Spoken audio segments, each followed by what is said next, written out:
본격 밀리터리 팟캐스트 밀떡 시작하겠습니다. 안녕하세요. 워너비 밀떡, 밀떡이 되고 싶은 한보람입니다. 안녕하세요. 놀러온 정명섭 작가입니다. 안녕하십니까. 밀리터리 헤비토커 김대영 군사평론가입니다. 네, 알겠습니다. 작가님, 요즘에 네. K 방산 무기 체계 중에서 네. K2 전차 그리고 K9 자주포와 함께 거론되는 무기 체계가 있다고 맞습니다. 합니다. K239 천무 다연장 로켓이라고 하는데 이제 전쟁 이후에 하이마스라는 무기가 유럽 전선에 도입이 되면서 기동성이랑 정밀성을 동시에 갖춘 이 다연장 로켓이 각광을 받고 있다라고 해요. 다연장 로켓에 대해서 설명 좀 해주세요. 다연장 로켓은 우리 때는 다련장 뭐 이렇게 다련장? 얘기했던 얘기였는데 지금 이제 다연장이라고 부르고 옛날 사람.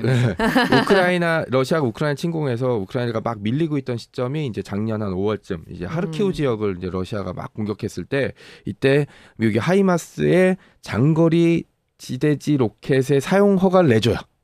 그러면서 이 하이마스에서 발사된 유 로켓들이 러시아군의 후방 목표물들을 타격하기 시작합니다. 그 이전에는 가이드라인 제시해줬어요. 그러니까 하이마스는 주는데 이 하이마스에 쏜 로켓은 우크라이나 안에서만 사용해야 된다. 그러니까 떨어지는 지점이. 그런데 여기서는 그 리밋을 해제했기 때문에 로켓이 장거리 지대지 로켓을 주면서 그냥 위험하니까 러시아 영토 안에 있는 목표물도 공격해도 된다라는 사인을 준 거고 이때부터 속된 말로 신나게 터져나가기 시작했죠. 이게 보니까 우리 그때 예전에 한번 다뤘었는데 네네. 우크라이나 전차 대대가 아예 쓸려갔어요. 그냥 한 방에. 그게 처음 등장하고 나서. 와, 진짜요? 그러니까 그 전까지는 이 가이드라인을 러시아도 알고 있었기 때문에 러시아 영토 안에서는 별다른 대책을 취하지 않았는데 이제 러시아 영토 안에까지 방어 대책을 취해야 되고 다연장 로켓 같은 경우는 예를 들어 자탄을 섞은 로켓을 팍 쏴버리면 축구장 한 3배 정도 넓이가 그냥 쑥대밭이 되는 거예요. 이게 막 그냥 시험 영상을 봤는데 우리가 총 쏠 때 콩 볶는 소리 난다고 하잖아요. 따당 따당. 네. 근데 콩 볶는 소리인데 저는 그 소리 사이에서 죽음을 느꼈어요. 그러니까 총알은 내가 피하거나 짱 박히면 되잖아요.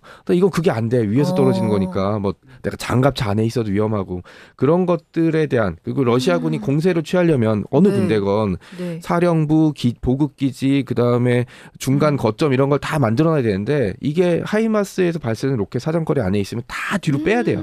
그럼 소위 얘기하는 브레이크 포인트, 공세 한계가 금방 다가오기 때문에 이 로켓을 사용하는 게 게임 체인저 얘기가 되게 많이 나왔죠. 네. 약간 완전 끝판왕 같은 느낌인데요.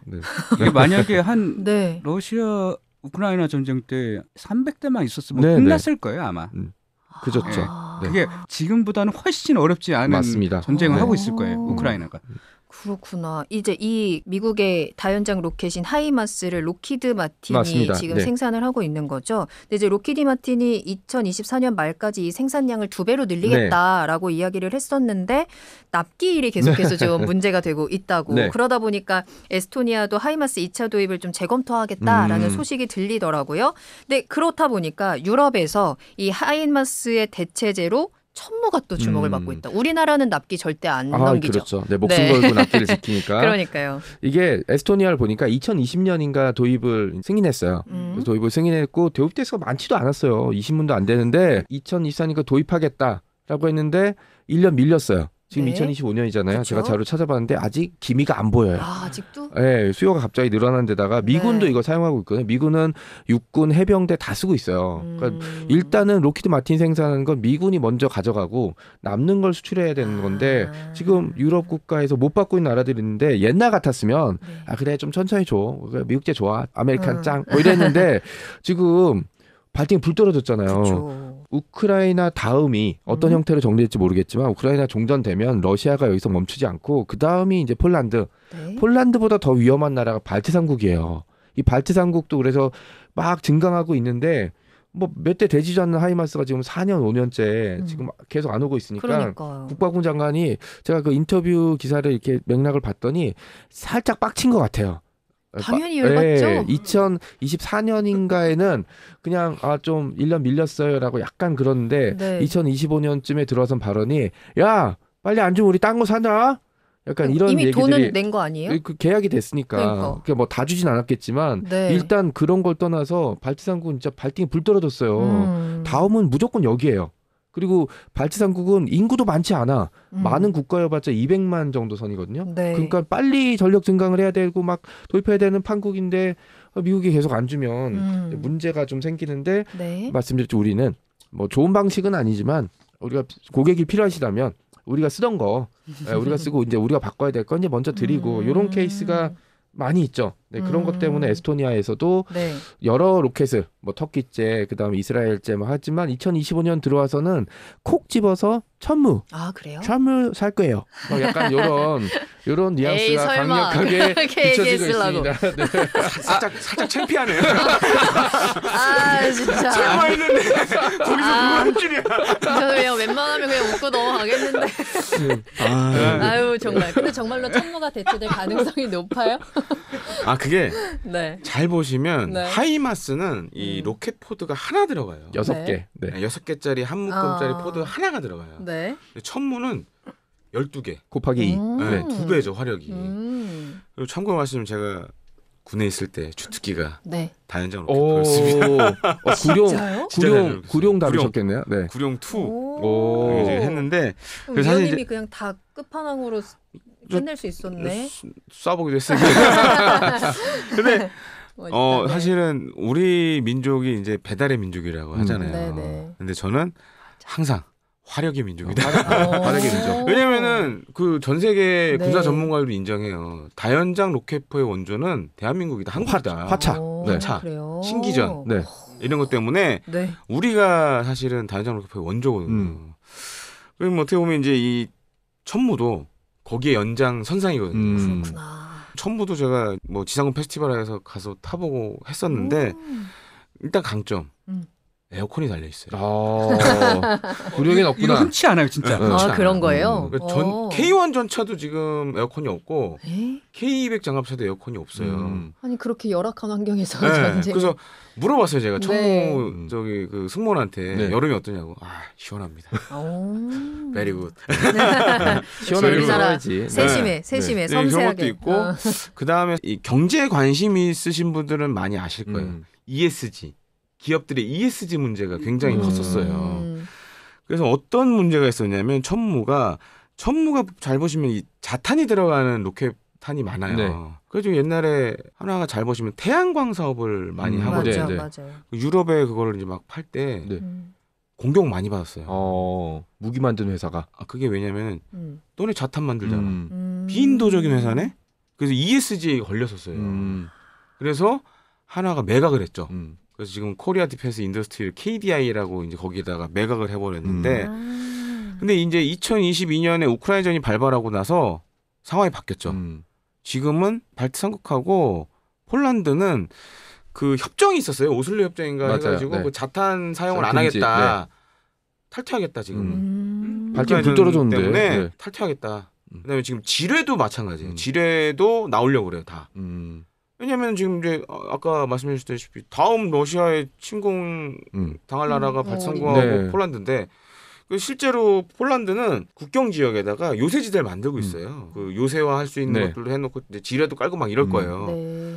그러다 이제 이다 보니까 이제 자탄을 쏠 수 있는 로켓탄이 필요해졌죠. 그건 인도적인 전쟁을 하겠다는 뜻인데 사실 전쟁 자체가 인도적이 아닌데 맞아. 거기에서 뭐 이거는 죽음 이렇게 쓰면 안 되고 이런 거 자체가 저는 좀 이해가 되지 않고. 그래서 이제 맞아. 우크라이나전 전후로 ESG 기준이 많이 바뀌었어요.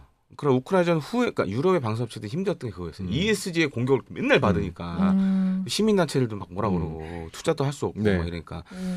근데 우크라이나 빵 터지니까 방위 산업은 평화를 지키는 산업이네. 네. 인식이 많이 개선이 됐어요. 그렇구나. 그래서 지금은 오히려 돈을 잘 버는 상황이 됐죠. 네. 네.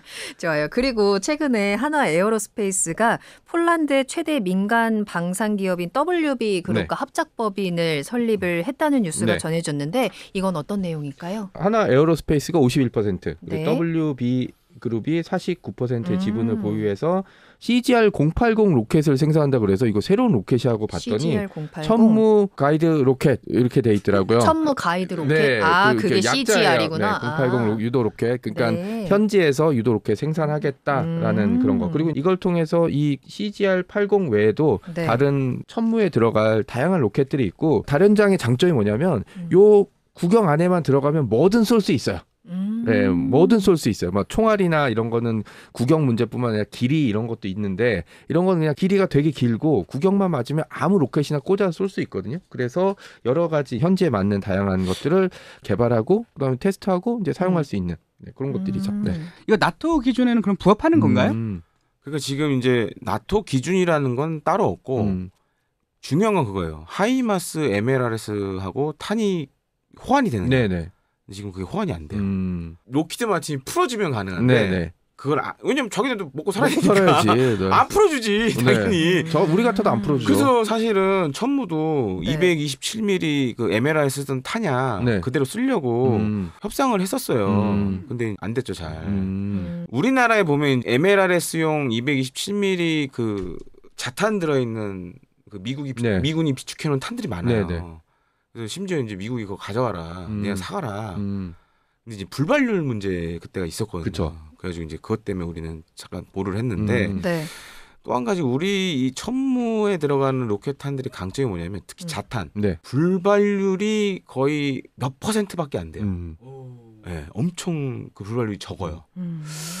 그리고 또 한 가지로는 이제 우리가 그럼 왜 폴란드에 이렇게 합작 법인을 만들었냐? 사실은 다연장 로켓포는 이런 특징이 있어요. 다연장 로켓포 차체 자체는 얼마 안 해요. 네, 그렇죠. 가격이 얼마 안 해. 탄약이 비싸지. 네, 천무도 해봤자 몇십억밖에 안 해. 근데 문제는 탄약이에요. 탄약이 정말 논하는 사업이에요. 그러니까 폴란드 입장에서도 이거를 그럼 계속 한국에서 들여오면 진짜 전쟁이 발발했을 때 막 만들어야 되는데 못하니까. 그러네요. 그래서 사실 이걸 만든 거예요. 현지화하려고 현지에서 생산하고 프린트를 사면은 토너값 많이 비싸잖아요. 네, 맞아요. 똑같은 원리. 그래서 저는 이제 다연장 로켓파가 대표적인 그런 맞습니다. 아이템이에요. 오, 그렇구나. 이게 천무랑 하이마스랑 분명 크기 차이도 있고 맞습니다. 들어가는 로켓 차이도 분명 있는데 하이마스는 항공수송이 가능하잖아요. 그 목적으로 만들었어요. 근데 유럽 입장에서는 굳이 항공수송까지는 필요하지 않지 않아요? 맞습니다. 그래요? 그게 결정적인 차이인데 하이마스를 미국이 만든 이유는 미국이 전 세계 전개하잖아요. 그러니까 M270 같은 경우는 무게도 있고 폭도 넓기 때문에 수송이 쉽지가 않아요. 거기에 그걸 실을 만한 수송기가 많지 않거든요. 근데 미국은 전 세계 전개를 하기 때문에 좀 작고 가벼운 다연장 로켓이 필요하죠. 근데 유럽 같은 국가들은 필요 없어요. 왜냐하면 자국에서 싸우거나 잘 싸워봤자 옆 나라 가기 때문에. 그리고 발트 3국 같은 경우는 영토 크기가 크지 않기 때문에 수송하는 것보다 차가 직접 가는 게 낫거든요. 그런 경우는 우리도 하이마스처럼 타이어로 가요. 타이어로 가고 주행 성능은 더 좋고 그다음에 전개도 빠르고 항공 수송을 그 전제로 하지 않는 국가에서는 하이마스보다는 천무가 유력한 그리고 또 가성비도 그렇고 납품 문제가 있어요. 납품. 하이마스는 2배로 늘려봤자 이게 번호표 뽑고 기다려야 돼요. 그러니까 갔는데 한 번호표 200번이야. 점심 먹으러 갔는데 그럼 이제 저녁 먹어야 돼. 저녁도 안 되고 내일 아침 오세요 막 이러잖아요. 근데 옆집에 가면 가격도 같은 음식인데 양이 풍부해. 가격도 싸. 친절해. 아유 어서 오십시오 하고 막 앞치마도 드리고 물도 드리고 저희는 셀프 서비스 안 합니다 하고 근데 번호표가 있긴 한데 저기 혹시 좀 빨리 드실 거면 저희 앞쪽 손님한테 얘기해서 이게 뭐 이렇게 저희가 빨리빨리 해드릴게. 네, 막 이런 거 하고 배달은 또 로봇이 와. 이런 걸로 이제 보시면 될 것 같아요. 네. 제가 다연장을 운영해봤던 사람으로서 장단점 아시냐면 우리 천무는 한번 이제 지상군 페스티벌에 MLRS하고 같이 천무가 딱 동시에 서 있던 적이 있었어요. 제가 깜짝 놀랐는데 왜요? 천무가 MLRS보다 더 커요. 엄청 커요. 하이마스는 제가 봤을 때 장점이 뭐냐면 이제 항공기 수송도 가능하지만 일단 다연장은 특징 중에 하나가 쏘고 빨리 빠져나가야 돼요. 근데 이제 차폭이 하이마스는 적다 보니까 진짜 작은 오솔길로도 다 갈 수가 있어요. 근데 천무는 너무 커. 근데 화력은 일단 2배니까. 그렇죠. 그건 장단점이 있고. 또 한 가지로는 탄약 얘기했지만 아마 이제 호마르 K 폴란드에 수출된 천무 폴란드 버전. 얘 같은 경우에는 지금 우리 천무도 잘 보시면 과거에 구룡에 썼던 130mm 로켓탄을 포드화해서 지금 쓰고 있어요. 근데 지금 폴란드 아시다시피 과거에 구소련 미사일가 122mm 로켓탄이 엄청 많아요. 지금 향후 할 것 중에 하나가 이 122mm 로켓 포탄을 포드화해서 아마 호마르 K에 쓸 겁니다. 그리고 또 한 가지 천무가 어떤 문제가 있냐면 지금 훈련탄이 없어요. MLRS 같은 경우에는 훈련할 때 실탄을 쏘질 않아요. 훈련탄이 따로 있어요. 저는 실제로 봤는데 그래서 영화 외에 강철비 있잖아요. 네네. 개뻥이야. 실전 아니면 걔는 실탄을 안 달아. 훈련탄이 따로. 그래서 목표물에 떨어지면 자탄이 떨어지는데 거기서 연막이 나와요. 그래서 이제 그런 묘사를 해주는 거예요. 근데 우리가 천무 개발할 때 실수한 게 뭐냐면 훈련탄을 안 만든 거예요. 실전 같은 훈련만 하려고 그랬나? 그게 아니라 왜냐면 130mm가 있으니까 그걸로 하면 되지 하고 했는데 예를 들어서 이제 CGR 080처럼 사거리 80km 되는 거 이런 것들도 쏴봐야 되는데 그렇죠. 연습탄이 아니라 실탄밖에 못 쏘거든요. 그래서 몇 년 전에 제가 들은 얘기로는 훈련탄을 별도로 좀 만들어야 된다. 그래서 UAE나 사우디 이제 기존에 나갔던 국가들이 요구를 했다 그러더라고요. 그래서 그런 것도 향후에는 좀 이제 기대를 할 부분이고 이제 폴란드 관련돼서는 122mm 로켓탄 포드도 아마 별도로 만들지 않을까 이렇게 생각이 됩니다. 그렇군요. 근데 여러 나라들에서도 특히나 나토나 EU 회원국 입장에서도 이런 무기들을 수입을 하고 하는 것 자체에서 어쨌든 현지화를 시키겠다라는 게 키워드인 것 같거든요. 네, 맞습니다. 이 나토랑 EU의 입장에서 현지화가 왜 그렇게 중요한 거예요? 일단 얼마 전에 이제 EU에서 발표한 게 있죠. 그 대규모 자금을 조성해서 그 방어비를 높이려고 하는 국가에게 한 40년 대출이더라고요. 대출해 주는데 바이 유로피안이라고 한마디로 요약할 수 있죠. 근데 이게 핵심 조건이 당연히 있죠. 우리 영외라고 하거든요. 영외 국가에서 만든 무기를 우선적으로 도입해야 된다. 그리고 그렇지 않는 경우는 현지 생산을 하거나 일정 비율 이상의 금액을 요구해요. 근데 이게 뭐 장벽을 치는 것도 있기도 하고 대부분의 국가들이 방산 무기를 사면은 그 반대급부를 요구하는 게 맞긴 하거든요. 그래서 예를 들어 우리도 폴란드에 그 무인 자폭 드론을 이제 도입한 것처럼 이런 건데 유럽 같은 경우 좀 더 높고 강력하게 쳤다고 볼 수 있는데 이걸 돌파할 수 있는 게 저는 현지화 전략. 이라고 보고 있어서 지금처럼 현지 합작법인을 만들어서 여기에서 요구한 조건을 맞춰주고 얘기한 대로 이런 소모품 같은 경우는 현지에서 생산하는 게 우리한테도 유리할 수 있어요. 뭐 괜히 공장 많이 돌리고 수송비 많이 드는 대신에 거기서 만들고 로열티 받고 그다음에 우리 무기에 필요한 것들을 현지에 생산하면 현지에서 더 현지화를 시킬 수 있잖아요. 네. 그리고 또 한 가지 천무가 좀 더 유리한 점이 지금 현재 미국의 상황이 유럽과 지금 마찰을 일으키고 맞습니다. 있잖아요. 트럼프 정부가. 그것 또한 들 수 있지 않을까요? 이게 미국이란 나라는 제가 예전부터 봤으면 그 뭔가 폭풍에 휘둘리지 않는 국가라는 느낌이 되게 많았거든요. 뭐 민주당이 정권을 잡건 공화당이 정권을 잡건 그냥 일정한 자신들의 기류를 유지했다라는 느낌을 되게 많이 받았는데 지금은 자고 일어나면 국제뉴스부터 봐요. 트럼프가 무슨 얘기했나. 그러니까 이런 불확실성이 되게 높은데 유럽 무기를 도입하는 국가에서는 전 되게 싫죠. 그리고 F-35에 나왔던 킬스위치 논쟁. F-35 얼마나 비싸요. 거기다가 그 유지비도 되게 비싸고 매일 아침에 속된 말로 암호키 받아서 그거 입력해야 전투기 돌아가는데 그것도 못하게 되는 순간이 찾아오면 고철덤이잖아요. 쓸 수도 없는. 뭐 그런 거에 대한 두려움. 그러니까 당연히 이제 유럽에서는 미국은 빼야 되는데 그렇다고 뭐 중국제를 도입할 수 없다면 미국제가 가깝지만 킬 스위치 논쟁에서 굉장히 자유롭고 그런 정치적인 이슈와 엮이지 않을 대한민국은 좀 중요한 파트너가 될 수 있고 우리도 그 부분을 굉장히 강조하면 되죠. 추가로 짧게. 그리고 지금 사실 이제 유럽 같은 경우에는 다연장 로켓포 소요가 많아요.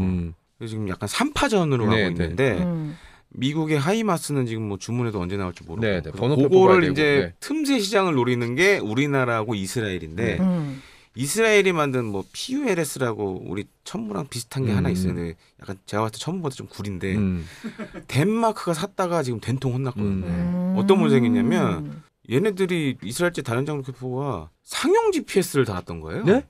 일반 민간 GPS를? 네, 그래서 이제 GPS 교란에 취약한 문제가 갑자기 터져버린 거예요.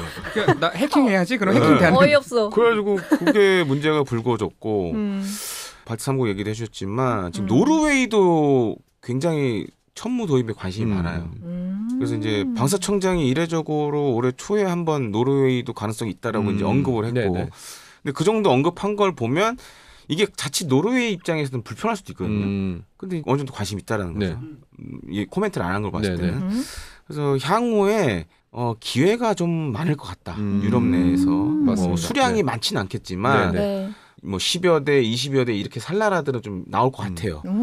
그래서 그런 측면에서는 향후 우리 천무가 유럽 시장에 좀 기대가 된다. 라고 좀 말씀을 드리고 싶습니다. 네, 유럽 방산 시장에서 이 K 천무 다연장 로켓에 대해서 좀 집중을 하고 있어요. 우리 천무는 실용성, 신뢰성, 기술력을 위주로 좀 주목을 받고 있는 것 같고요. 단순히 수출에서 끝나는 것이 아니라 뭐 경제성이라든지 파트너십 차원에서도 분명한 장점이 있을 것 같습니다. 앞으로의 진출을 계속해서 응원하도록 하겠습니다. 자, 그럼 밀리터리 팟캐스트 밀떡 오늘은 여기서 마칠게요. 함께해 주셔서 감사합니다. 다음에 또 만나요. 안녕.